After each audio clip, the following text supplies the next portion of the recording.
لا، هسه جو نسوي هاي الحركات مالتنا عجب، احنا تونا حاسين وكذا ومساء الخير كروان. كالعادة مثل يومية. مساء كذا الخير اوكي، مساء صاف، الخير شلونك؟ كروان حبيبي. شلون احوالك؟ وكانما ما طلنا تدخل عليك نسولف، شلون نسولف؟ بس مشتاق لك البارحة ما شايفك.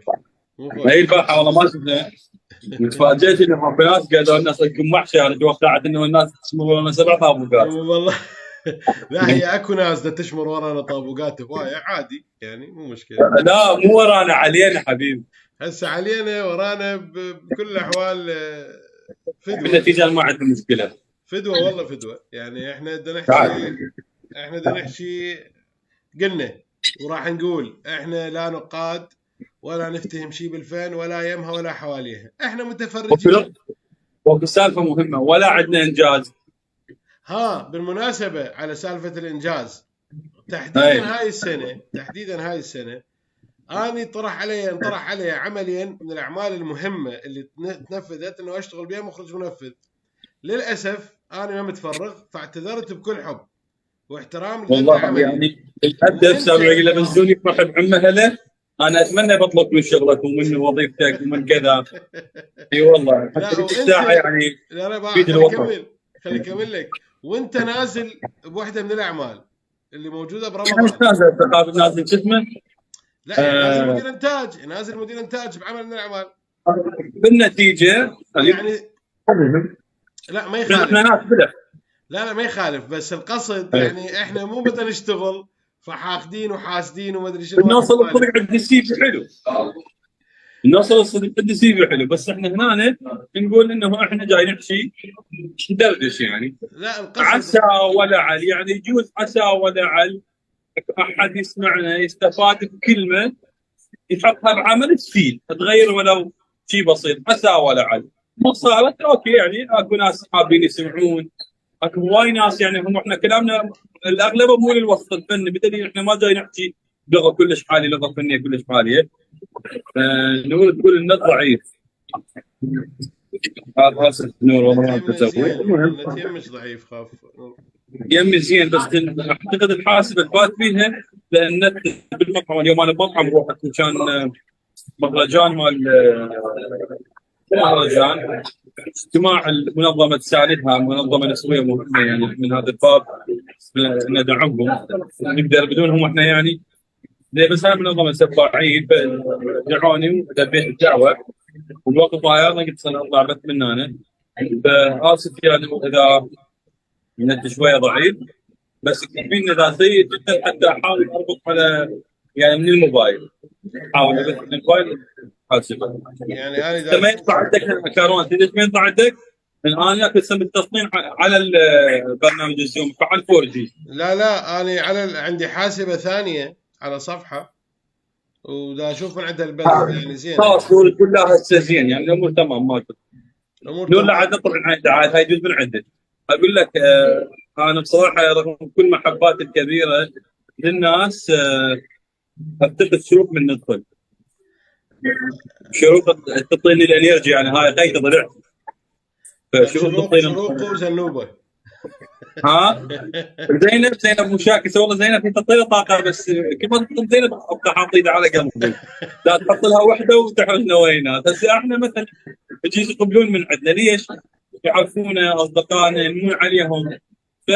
فيمشي الموضوع احنا وياهم. بس زينب لم شخص مجهول، هي ابنيه هي ولد، هي شخص من داخل الوسط من خارج الوسط. شوي متحسسين يعني. الانسان عدو ما يتم. بيت القصيد انه احنا اغلب كلامنا مو للوسط الفني. يجوز الناس العاديه اللي ما تعرف الكواليس، اللي ما تعرف التفاصيل. احنا جاي نحاول بطريقه بسيطه نبحث عن شو اسمه عن المخرجين والمؤلفين، نستذكر اعمالهم حتى يعني شويه توعيه الناس. وان قبل كل الناس يعني. انا مثلا على سبيل الفرض اليوم انا اعرف انه خالد المرعي مخرج مهم، بس اليوم لما جيت دخلت عليه بالويكيبيديا لقيت عنده سي في يعني ما اعتقد عند مخرج بالوطن العربي صدقا يعني. يعني اضطريت حتى قيصر حبيبي طول عمرك. طلعت حتى يعني اكتب كلهم قلت اليوم ما عندنا هواي بس 4 حلقات، فخلينا نبلش بالاشياء هذه. زين دخلنا وعدنا الناس بشكل زين. خلينا يا ريت نبتدي. لو يسوون لنا شير، يعني يشيرون يعني الباقي اللي يحب يسوي شير يا ريت. اللي يحب يعني. اي زين. انا كان ببالي نبتدي هو بعلاقه مشروعه بما صار الفرعي، لكن حتى بين ما الناس تدخل دخلت زينب. زينب شكرا لوجودك. مساء مساء النور. الخيرات وجودك. بس صفوا على الناس شويه، خلي القمح احنا نشيلها. اكيد بالكاروان بالخاصه وياه واحنا نحب الاشياء الثقيله، انت خليك الطف يعني. زين المهم خلينا، انا كان ببالي قلت لك نبتدي من علاقه مفتوحه، بس خلينا نبتدي من واخيرا. اي واخيرا اسامه عبيد الناصر، اعتقد هو كاتبا مخرجا وكاتب، اتوقع هيك شيء. اي زين. وعنده عمل واحد سابقا، هذا الثاني. العمل الاول اسمه برانايا. نفسه ويا قصي، العمل نفسه ويا قصي خولي. اي هم قصي. العمل العامل. هذا في قصي خولي ومنادين ناسي من جير. زين تقول انا حبابه، خلينا نشوف اليوم حبابه ولا مو حبابه. زين انا بصراحه لما شفت التريلر، يعني بعد نجاحهم العام او اول العام ب 2020، مو اول العام. اي اعتقد. اي انا بصراحه متحمس اشوف لهم شيء. يعني ما ادري، يعني يمكن اعتقد قصي خولي بده ياخذ اعمال كمنتج منفذ، يعني حسب ما اعرف، يعني وحسب ما عندي هاي المعلومه، يعني هو عنده منصه او بده ياخذ اعمال كمنتج منفذ من شاهد او من بقيه المنصات. واعتقد هو هذا الكاتب وكاتب المخرج اللي وياه احمد اسامه، يمكن اسمه اسامه عبيد الناصر. اعتقد هو شريك وياه بهاي يعني الشركه اللي مسوينها هم. بارانويا انا ما شفته بصراحه، شفت منه شويه مو كلش عجبني. وهذا العمل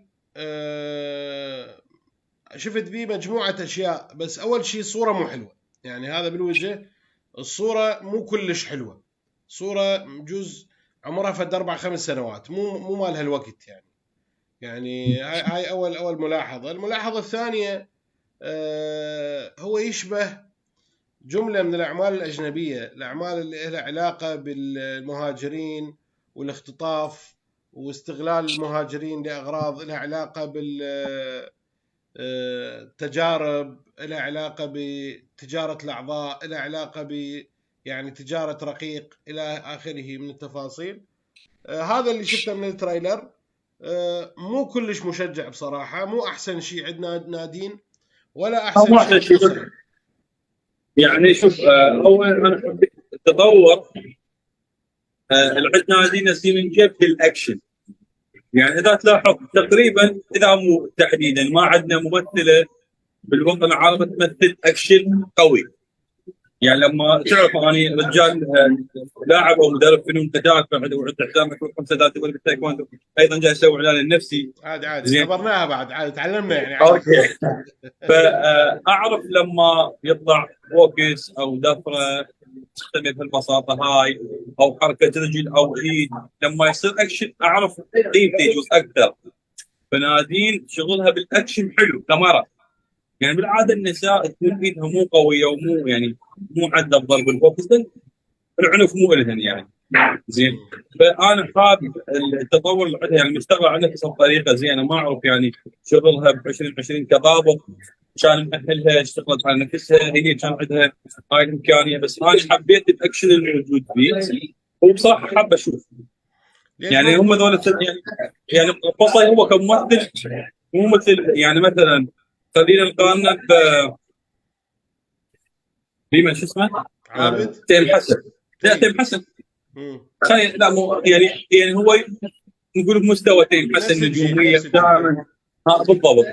ف يعني هو انا رغم انه تيم حسن ممثل هم مختلف، بس انا اعتبر مصيفولي مجتهد اكثر بالكاركترات اللي يختارها، بالادوات، بالمخرجين.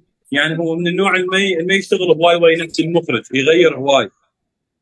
زين. فاتوقع هاي التجربه زين انه مو بس هم مخرجين، حتى ما واحد يقدر غير، لا حتى بالكاركتر مالته يشتغل بطريقه كل زينه ونادين يعني.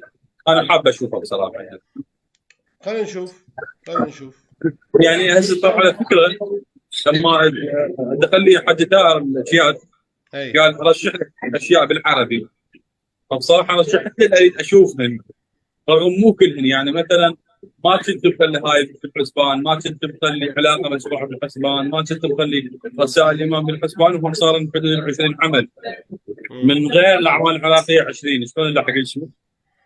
لا هوايه. بس يعني اللي يصبر شويه اكو بحدود 7 8 اعمال هنا عباره عن 10 حلقات، اكو 6. اوكي يعني. خلينا نشوف. يعني في اشياء ممكن نشوفها برا رمضان، يعني مثلا انا الكبير قوي اشوفه اكيد، بس حتى استمتع جدا اشوف يعني. من هذا عمل لازم يخليك تستمتع، مو بس حتى تشوف ملاحظه وتتعلم، لا. يعني انا بصراحه من اباوع الكبير قوي ما مستعد اتعلم من اباوع بعين واحد يعني عامل بالوسط الفني، ما اقول غير شيء. فما اتباوع الكوادر والتفاصيل، اتباوع مستمتع كاي مشاهد. فيجوز اجل الكبير او برا رمضان. وانت قلت لك انا حتى التايتل بس ما شفته الاغنيه. لحد الان ما شفته؟ اي حرام لسه عليك. صابر. زين. فاكو زين. اعمال ممكن اجلها برا رمضان، يمكن شيء مثلا 4 ايام، تعرف انت لما تنتبه عليهن بالعيد. عن عيد رمضان بالعاده يصير ازدحام وما ما اطلع، اي فممكن اقعد مره واحده واشوف. زين. زين. نروح على خلاص انظر. العربجي لو حتى نفض العربجي. السوريات. العربجي اخراج سيف الدين السباعي، خوش مخرج. وكتابه مؤيد النابلسي وعثمان جحا. وعثمان. يعني يكفي الولاده من الخاصره. منو عثمان لو مؤيد؟ اي على فكره ابتسم ايه الجنرال هو المنتج المنفذ. منو هو مؤيد؟ لا شو اسمه. اي مؤيد. ها. اي. فيكفي صرخه روح وولاده من الخاصره، وولاده من الخاصره ثلاث طبعا. وطبيعة ساخن وصرخة عروج والوسم، هاي اعمالهم. المسلسل في باسم ياقور وفيلم حداد ونادين طوري ونادين حمصي وطلال مارديني وديما قندلفت او هيك شيء يعني. ديما قندلفت يا معود. قندلفت بالنسبه لك، كان بالنسبه لي قندلفت. لا قندلفت ديما طبعا. ديما كلش خوش ممثله. واعتقد يعني الاسماء المكتوبه مو بالتسلسل الصحيح، لان اعتقد ديما مساحتها اكبر. لا ما اشتغل تسلسل بدل ما انه من شفت له. لا مو بس يمك، انا حتى بفيلموغرافيا يعني ما كاتبين الاسماء بالتسلسل لا الصحيح. مرات اتوقع شوف مرات هم يجيبون نجم مهم بس على حسب قد مساحته. اتوقع شيء ما متاكد. يا معود التريلر كله ديما قندلفت، يعني التريلر كله بس هي يعني هي صح يعني حتى من نزلت الهيبه كان ادائها عظيم. هي كان يعني احدث شيء لها ستريتو، هذا العمل التركي المستنسخ. شلون حيره نزل قبل حيره، هو ستريتو هم طول له 100 حلقه تقريبا او هيك شيء او اكثر ما ادري يعني. ديما ممثله مهمه. العمل هسه خلينا نحكي عن عمل بصراحه هم نفس يعني ذكرني باجواء. هو كوكتيل كولكشن ما بين الحرافيش وما بين باب الحاره، بس بطريقه مودرن، بكواليتي مودرن، تصوير مودرن. والشغله هي لان فكره العربجي، والعربجي هي مرتبطه عند نجيب محفوظ، يعني هو الفتوات اللي عنده اللي عند الحرافيش كلهم كانوا عربجيه.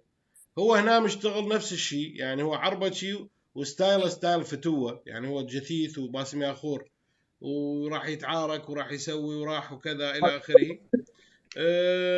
انا اذا اشوف العمل فانا احب يعني انا باسم ياخور خوش ممثل، ديما قندلفت خوش ممثله، سلوم حداد زين لو ما هذني المبالغات مالته، يعني هو شويه كبران هسه، شويه قلت المبالغات التعبيرات اللي بالوجه هو جاي من المسرح؟ اكيد طبعا، اكيد. اتذكر من انتجوا مسلسل المتنبي وصوروه بالعراق بالتسعينات. هذا المتنبي الثاني، يعني مو المتنبي الاول الاصلي اللي كان بأحمد مرعي وكان أمينة رزق بالثمانينات.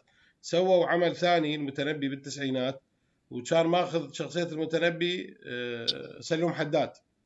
وبديش الفترة كان ما شاء الله يعني كرشة أكبر من كرشي بشوية، فيعني أبدا ما له علاقة بالمتنبي، يعني كان العمل وعمل مو يمه يعني يعني. انا بصراحه شوف، يعني قبل لا ان اقول لك انه اني احتمال ما اشاهده، انا شويه ما ادري، يعني رغم اعرف انه الدراما السوريه مهمه، بس مو متابع جيد للدراما السوريه.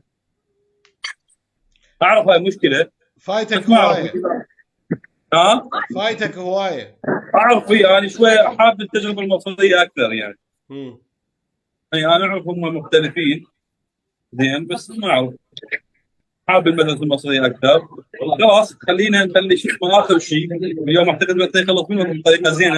ما أحسن. اعرف اذا حسين يجي او لا. حبيبي سعد العصامي مساء مساء النور. الورد، مساء الورد سعد. زين. المن نروح رسالة فخلينا الإمام. ننتقل رسائل الامام. رسالة الإمام يلا. يلا. رسالة. رساله الامام. اسمه الليث جح، هو سوري. لا، الليث زين. الليث حجو واحد من أهم حجي. المخرجين السوريين. ها، يعني بحيث لما اشتغل بقعه الضوء كان هو اول عمل له، هو صاحب بقعة ضوء. بعده اشتغلوا 13 جزء. مم. لا، هو اي هو شخصيا هو كوما أجزاء مشتغل يعني بقعة ضوء. لا، هو اشتغل الاول والثاني والرابع. العفو، الاول والثاني اي، الاول والثاني والرابع بال 2001. هذا كان اول عمل له كمخرج، لان مم. هو همين جاي من التسلسل الطبيعي انه يشتغل مساعد مخرج ومخرج مساعد ومخرج من هواي مخرجين صح. مهمين. اوكي. فهو اشتغل 3 اجزاء من عنده واشتغلوا البقيه، بس هي تنحسب له لما اول عمل له يشتغله بسبب هذا النجاح. لو ما نجح الجزء الاول مستحيل يكملون، مم. والجزء الثاني همين هو وكملوا، والظاهر اشتغلوا ويا واحد في الثالث ورجعوا له بالرابع، مم. والنجاح طول 13 جزء. فويا محمد هشام عبيه. انا عبيد.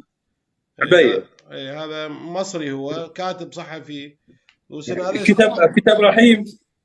شارك بكتابة رحيم، يعني واحد من كتاب رحيم، بس كتب ايضا كان عنده السيناريو والحوار في كل يوم اسبوع يوم جمعه.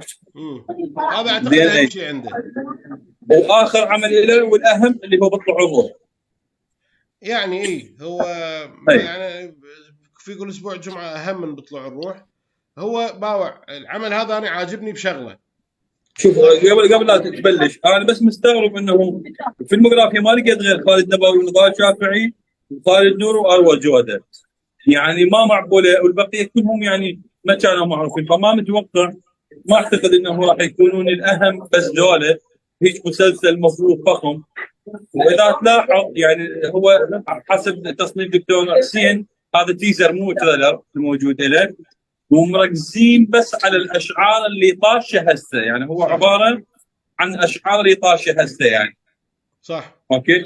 فبس ذني ما اعرف يعني ليش ان ذني يلبدون بين، هل لانه حتى يحركون العلاقه اللي بيننا وبينه عن طريق الشعر. اعتقد يعني محمد الشافعي عنده تاثير اكبر بهواي من موضوع اشعار طاشه بهالوقت. فانا هاي ملاحظاتي مبدئيا، وفي الباقي لك يعني. طبعا هو اكو شغلتين حلوات بهذا العمل. اول شيء مود الدراما التاريخيه القديم ماكو بعد، يعني كمود تصوير ومود ضوء ومود لون. هذا اللي كان بالتسعينات يعني منتشر. هاي الأعمال اللي كان يشتغلها نور الشريف، مثل عمر بن عبد العزيز، مثل هارون الرشيد، مثل كثير من هاي قاضي القضاة وغيرها من الأعمال اللي كانت تصير مصرية أو سورية أو لبنانية أو حتى أعمال عراقية. هذا المود اللوني اللي له علاقة بالاستوديو والضوء والكاميرات القديمة انتهى. هسه من انتهى هذا المود توقف تصوير الافلام التاريخيه او المسلسلات التاريخيه بسبب كلفتها العاليه. هسه هنا يعني ربما اسف كارمان، ربما انه التريلر متصور على صفحه يعني او التيزر. لا ما اعتقد ما اعرف. يعني انا اعتقد هو مال الليث، انا اعرفه الليث حجه اعرفه، يعني اعرف يعني ادعي انه انا اعرف دماغه يعني، واعرف شلون ده يشتغل. اللون راح يكون بهاي الطريقه، يعني التصوير راح يكون بهذا اللي شفناه. هاي شغله. الشغله الثانيه، العمل مدى يحكي عن قصه مو سيره ذاتيه للامام الشافعي. اول شيء هو العمل 15 حلقه مو 30، واعتقد راح ياخذ يعني مرحله معينه او فد منطقه معينه يحكي بيها، اللي قد يكون مرحله الحكم والاشعار والى اخره. يعني اكو فد زاويه معينه راح يتناول بيها الامام الشافعي. طبعا اكو مسلسل عن زينب سألت فوق سؤال، يقول هو المسلسل ديني لو تاريخي لو سيره ذاتيه؟ ثلاثة واحد زينب. لا مو هو شخصيه دينيه وتاريخيه، فهو شخص حقيقي فهو تفسير ذاتيه، فإن ثلاثة بواحد يعني نفس الشيء، ماكو فرق اختلاف. لا هو مو يختلف. مو اذا مسلسل ديني معناته مسلسل بوعظ وارشاد الى اخره، يعني مسلسل وعظي. او مسلسل تاريخي هو اكيد تاريخي 100% تاريخي، ما طول ده يحكي على حقبه زمنيه يعني معلومه، فهو اكيد تاريخي. اما هو سيره ذاتيه او لا، هنا انا اعتقد هو مو سيره ذاتيه، لان اذا سيره ذاتيه يعني يلزم الشخص او المعروف او هذا الشخص المعرف من بدايه حياته الى نهايتها، فهذا راح يكون هو المسلسل. لا ما اعتقد معينه، فما اعتقد يعني. ما اعتقد يلحقون. لا 15 حلقه هو قلت لك هو عمل. بس انا منتظر. انا خالد دبوي احبه، وبالفتره الاخيره هو بدا يتجه للتلفزيون.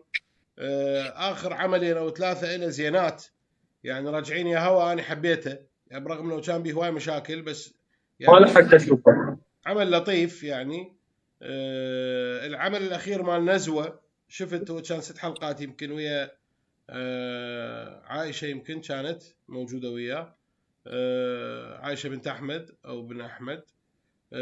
بنت. ها كل شيء ولا تدق بعائشه يعني. لا مسلسل حلو اعتقد. لا يعني اذا ما شايفه شوفه، هو 6 حلقات على شاهد، اسمه نزوه. فاشوفه، راح اشوفه. خالد نبوي احب شغله. زين. اذا نبقى على خير، بس ما اعتقد الدكتور حسين راح يلحق يعطينا التوب فايف. اي لانه قضيه هو خلص شغله يعني بحدود الساعه 9 الا 5 او الا 10 خابرني. ما انه احنا عندنا بس 4 خفيفات، بس ممكن نسولف بشكل زين عن هذا العمل. اسمحوا لي شويه اطول بالتقديم مالته. علاقه مشروعه. هو خالد مرعي المخرج المهم والاهم، 15 حلقه، فهو رسالة امام شافعي نعتبره مسلسل واحد. المؤلف سماح الحريري، به مي عمر، ياسر جلال، داليا مصطفى، ومكرم مراد. طبعا احنا نعرف ياسر جلال كل الشاطر شغله، دائما يحاول يختار اشياء مختلفه. يعني انا وانت نعرف خالد ايش قد مهم، بس انا بصراحه مثل مرات نشوف الفيلم والله حلو عجبنا، بس لما نجي نباوع عن اعماله كلها راح ننصدم. يعني فاذا تسمح لي خل اعدد الي والك وللناس من هو. اول ما بدا مونتير، فخلينا نشوف شنو الافلام والمسلسلات اللي نلتزم. كروانه، ضحك ولعب وجد وحب اللي بيه عمرو دياب. طبعا اول الدور الشريف، احلام صغيره وكنز الوطن وكل اشباع وفات. يوميات ونيس الجزء الرابع. جنة الشياطين، واحد من اهم الافلام المحمود حميده. جنة بالضبط. الشياطين فيلم رهيب يعني. في المغلوب، ايام السادات، السلم والثعبان، افريكانو، محامي خلع، عسكر في المعسكر، سهر الليالي، الفيلم الاقرب الى فيلم في السينما المصريه. تيتو اللي عندي ازمه خاصه وياه يعني، ازمه نفسيه.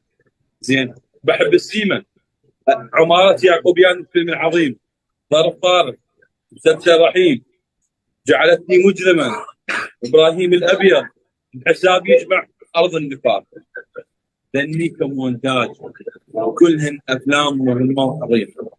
خلينا نجي الافلام اللي اخراجه بدا، يعني شوف بدايته تيمور وشفيقه. يعني هو تقريبا مستلم احمد حلمي من الفش اخراج ومونتاج. هسه نجي على المهم بدا تيمور وشفيقه، بعدها اسف على الازعاج. انضج فيلم احمد حلمي هو اللي سوى انتقاله بحياته من بالافلام الواعيه المهمه. بعدها عسل اسود، بلبل حيران، لف ودوران، خيال مآتة، اخرها نبيل اخصائي تجميل اللي حاليا جاي بالسينمات مال محمد هنيدي، واللي اللي فشل هو للاسف. صح مو احسن شيء، مو احسن شيء. زين ايش عنده بالدراما؟ شربات لوز، زيرو فور، نيران صديقه، سبع وصايا. شوف العمل رهيب. اي والله، العهد، ليالي اوجيني، قصر النيل، قبل فاهيته، والبيت بيتي. هذا اخر شيء البيت بيتي كان كلش حلو يعني، كل كوميديا كل تخبط كل حلو. عنده بعد بعد جزء ان شاء الله. بجزئي. يعني واخصائي تجميل هو كان مونتاج واخراج. يعني بصراحه ما فيش فخامه صراحه صدقا. يعني واحد مالي على قولة المصري مالي هدوم. صح. والحلو بالموضوع انه مو عمره 60 سنه وكذا، يعني بعد مواليد اعتقد 70 ومواليد 70. يعني يا دوب بشكل 50. 53 وبعد سنه. بحاله يعني الله يعطيه الصحه والعافيه يعني. الله يطول. الله يعطيه الصحه والعافيه. فجديات خالد فرعي، مثال لكل شخص، الله يوفقه. شوف هاي انا هذا اللي فائده. عندي مبدئيا. هاي من غير فائده. انه اسف، لما اكو انترفيو لياسر جلال، حكى انه هو ايش قد مهم العمل هذا، قال اصلا احنا ما كان ببالنا نخلي له برومو او تيزر، من قد ما العمل مليان مفاجات. زين، فهاي نقطه ايضا مهمه يعني. شوف، اكو شغله، الكاتبه المؤلفه سماح عبد العزيز اعتقد اسمها، اسف الحريري. سماح عبد العزيز هم عندها اعمال لا تحصى. اي بس هي عندها، شوف مو انا حتى اعرف المود العمل هذا وين رايح. اكو 3 اعمال يعني واحد قديم مال الناس كلها، يعني تقريبا اغلب الناس شافوه، هو انتاج 2002 2003، الحقيقه والسراب. يعني اذا تتذكر مال في عبدو ويوسف شعبان، وكان طارق لطفي ابنها، واكو يعني متطلقين وما ادري شنو. هو فشاكه بصراحه الى واحد كان من الاعمال الالفينيه الزينه، الناس شافتها بصوره صحيحه. واكو عمل جديد لها قبل فتره نزل اسمه اولاد عابد، ويا رياض الخولي، بطوله رياض الخولي. هذا مودها الاعمال الدراما العائليه. فاعتقد هذا العمل هو همينه قريب من هذا المود، من مود الدراما العائليه. اكو عائله، وها طبعا عندها مسلسل كلش مهم اسمه القاصرات مال صلاح السعدني، اعتقد هو اخر عمل صلاح السعدني قبل لا يبطل تمثيل. ساحرة الجنوب ايضا اول عمل رعب، تقريبا اول عمل رعب مصري. فالكاتبه زينه، خوش كاتبه، بس قلت لك هي مودها مود عوائلي ومود قضايا. يعني هي دائما تختار قضايا انسانيه او قضايا تهم الناس، تاخذها وتشتغل عليها. لهذا يعني اعتقد هذا همينه في جزء جديد من ياسر جلال. يعني ياسر جلال بالفتره الاخيره كان كله له علاقه بالاكشن والحركه ظل الرئيس الفتوه. هسه همينه هو نفس حال طارق لطفي، بدأوا يتجهون الى الاعمال الاجتماعيه حتى شويه يقللون الرتم اللي موجود بالساحه. فالعمل حلو. انا شخصيا يعني انا احب ياسر جلال واحب نضجه بالفتره الاخيره، واعتقد هم من الاعمال اللي يعني راح تحقق شيء. اليوم خلص اعتقد احسن. اي حتى لا نوقف على على ربنا يجعل كلامنا خفيف عليهم. خفيف عليهم. خلاص اذا نلتقي باكر ربما ان شاء الله. شوف عندنا اشياء ذاك اشياء. نزل مسلسل يعني ممكن نحكي عنه باكر او عقبه، شوف وقت تنزل. عراقي جمعه ولميس اعتقد او شيء. لميس وجمعه مال ميس قمر وعبد الرحمن المرشدي. هي عجابه خميس وجمعه يعني. اي لميس وجمعه. اي هو نفس مود يعني، حتى ما يحتاج واحد يحكي عليه يعني، نقدر هسه نخبزه يعني ما. اي لا ما يخالف. لا هو خلينا نحكي. لا ما يخالف خلينا يعني نسوي سيرش عن الموضوع بشكل زين، نقول منو جمال، شنو اعماله، الكاتب، لا مع المنتج. احتراماتي، يعني لا مع انه احتراماتي اكيد، انا مع احتراماتي اي للناس اللي يشتغلون يعني بالعمل. احنا ما عانين عنه، ربما احد عنده شيء يجي يقوله. يلا باكر. انا فرحان انه المنتج شخص مسرحي عصام العباسي. ودخل هذا العالم. عصام العباسي، فهاي خطوه تحترم من عنده، يعني هو انتج وبعدين باع. هاي خطوه، فخلينا نحكي عنها باكر بشكل زين حتى احنا نكون جاهزين. يلا يا رب، يلا يا رب. ماشي. الظاهر اليوم كثير ما لنا نصيب ويانا، والشروق ما اجتي. شكرا زاد عبيدنا اول شيء على الفلاحه، كنا ورد اسفين اليوم من وقت وانتم تكتشفون من حتى. لا هو اكو سؤال مشاكس من شو يسمونه، من زنوبه. زينب يعني شنو؟ قاعد تختبرني والله، بس بدي اقرا السؤال صح ولا. الو، صوت واضح؟ عصام يمكن صوتي راح. قول. تسمعني؟ هي اسمعك. اي بس بدها تقرا كاتبت لي سؤال، شنو اسم فيفي عبده او فيفي عبده مسلسل الحقيقه والسراب؟ اسمها ثريا عيني. ليش؟ ليش؟ وين والله؟ هذا الكتاب الخاص ولا بالعام؟ لا كتبتها على التعليق. ما شفت. سؤال كمان، شنو اسم فيك عبده من مسلسل حقيقة والسراب؟ لا انا بهاي السالفه تايه يعني كلش مزين كنت تايه. لا ثريا ابو الفضل. وابنها كان اسمه رياض بعد. بعد شو تريدين؟ بعد شو تريدين؟ كان بي سمية الخشاب. شو اسم سمية الخشاب بالعمل؟ يلا. شو تريدين بعد؟ وين طيرت؟ يلا صديقي نلتقي باكر، شوف لنا التحديات شنو ممكن ما نطلع او ناجل، هذا يبقى قرارك يعني. يلا تصبحون على خير. وعلى خير وعلى خير جميعا. شكرا لوجودكم ان شاء الله حبيبي. تحياتي. شنو ما جبتي من المكان مال على خير. بالضبط. اي يلا حبيبي، باي باي.